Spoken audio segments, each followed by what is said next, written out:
तो आज मैं आपके साथ एक ऐसी इन्फॉर्मेशन शेयर करूंगा जिससे आपको पता लगेगा कि क्यों आपके पास पेड क्लाइंट नहीं है। एज अ म्यूजिक प्रोड्यूसर हम रोज एक लूप में बंधे रहते हैं। सुबह उठते हैं, ब्रेकफास्ट करते हैं, म्यूजिक बनाते हैं, फिर लंच करते हैं, फिर म्यूजिक बनाते हैं और in the end of the day dinner कर सो जाते हैं। और इससे होता ही है कि बैंक बैलेंस जाता है नीचे और एंग्जाइटी का प्रेशर जाता है ऊपर। And as a passionate music producer मुझे पता है कि अगर मैंने जल्द ही म्यूजिक से पैसे नहीं कमाए तो मैं म्यूजिक बनाना छोड़ दूंगा।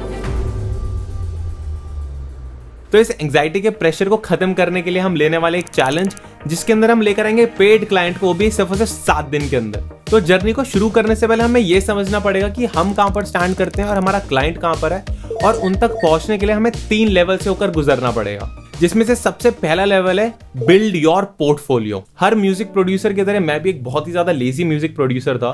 मैं म्यूजिक तो क्रिएट कर रहा था, बट वो म्यूजिक सिर्फ और सिर्फ मेरी हार्ड ड्राइव और एसएसडी में ही पड़ा रह जाता था, जिससे हमें तो पता है कि हम एक टैलेंटेड म्यूजिक प्रोड्यूसर है, बट दुनिया को उसके बारे में कोई भी आइडिया नहीं है। तो सबसे पहले मैंने एक वेबसाइट को क्रिएट करा और मेरे जितने भी ट्रैक्स थे मैंने उनको वेबसाइट पे अपलोड कर दिया, ताकि मेरे क्लाइंट जो है वो इजीली हर एक ट्रैक को एक ही जगह पे सुन पाए।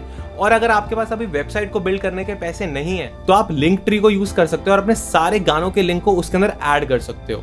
और जो नेक्स्ट इंपॉर्टेंट चीज है वो है सोशल मीडिया, और ये गलती मैंने भी अपनी लाइफ में करी है। इनफैक्ट मेरे फ्रेंड्स भी मुझे यही बोलते थे कि यार तू डेली म्यूजिक को क्रिएट करता है, तेरे पास इक्विपमेंट है, तेरे पास स्टूडियो है, तो तू उसकी फोटोज क्लिक करके वीडियो क्रिएट करके इंस्टाग्राम या सोशल मीडिया पे डालता क्यों नहीं है। तो ये सब सुनने के बाद मैं लग गया अपने काम पे।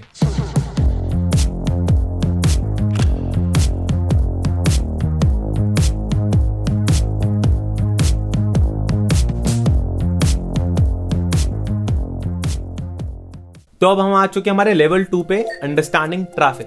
तो अब मान लो मैंने आपको एक पानी की बोतल दी है जिसको आपको बेचना है, और आपके पास 2 लोकेशन है, हाईवे ए और हाईवे बी। हाईवे ए पे एक दिन के अंदर सिर्फ और सिर्फ 100 गाड़ियां ही पास होती हैं, और हाईवे बी पे एक दिन के अंदर 1000 या 2000 तक गाड़ियां पास हो जाती हैं। तो आपको क्या लगता है आपकी बोतल के बिकने के चांसेस कहां पर ज्यादा हाई है? Location B, right? तो हमें भी इसी सेम चीज को अपने म्यूजिक प्रोडक्शन में अप्लाई करना है कि रैपर्स और सिंगर आज के टाइम पर कहां पर सबसे ज्यादा है।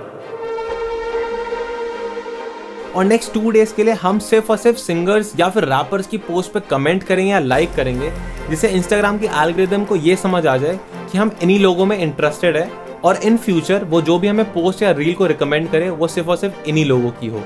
और अब हम एकदम तैयार हैं हमारे तीर कमान को चलाने के लिए, जो कि है सबसे last point, marketing and sales. तो मार्केटिंग का बेसिक मतलब ये है कि आपको लोगों को बताना है कि आप कौन हो और आप किस टाइप की सर्विसेज या प्रोडक्ट को प्रोवाइड कराते हो। और अगर आप किसी ऐसे इंसान के सामने आ जाते हो जिसको आपकी सर्विसेज या प्रोडक्ट की रिक्वायरमेंट है, तो आपकी सेल खुद ब खुद हो जाएगी। तो मैं लग गया हूँ अपने फाइनल मिशन में, जिसमें मैं इंस्टाग्राम को स्क्रॉल करता रहूंगा जब तक मेरे को ऐसे आर्टिस्ट नहीं मिल जाते जो अपनी आर्ट को सीरियसली कर रहे हैं और जिनका स्टाइल मेरे प्रोडक्शन स्टाइल से मैच करता हो। तो जैसे ही मेरे को कोई एक ऐसा आर्टिस्ट मिल जाता था तो मैं उनको डीएम करता था और उनके साथ एक बेसिक कन्वर्सेशन को इनिशिएट करता था। तो मैं दिन रात बस डीएम लोगों से बात कर रहा था, उनकी चीज़ों को समझने की कोशिश कर रहा था और उनको बता रहा था कि मैं क्या क्या चीज़ें सर्विसेज प्रोवाइड करता हूँ। लोग इंटरेस्टेड तो थे मेरी आर्ट में, बट कोई भी ये नहीं पूछ रहा था कि आप कितना चार्ज करते हो। और डे बाय डे मेरी होप कम होती जा रही थी, और मुझे यही लग रहा था कि आई थिंक ये चैलेंज को बंद करना पड़ेगा, क्योंकि 30-40 लोगों को मैं मैसेज कर चुका था, बट अभी तक किसी एक ने भी मेरे से मेरा प्राइस नहीं पूछा था।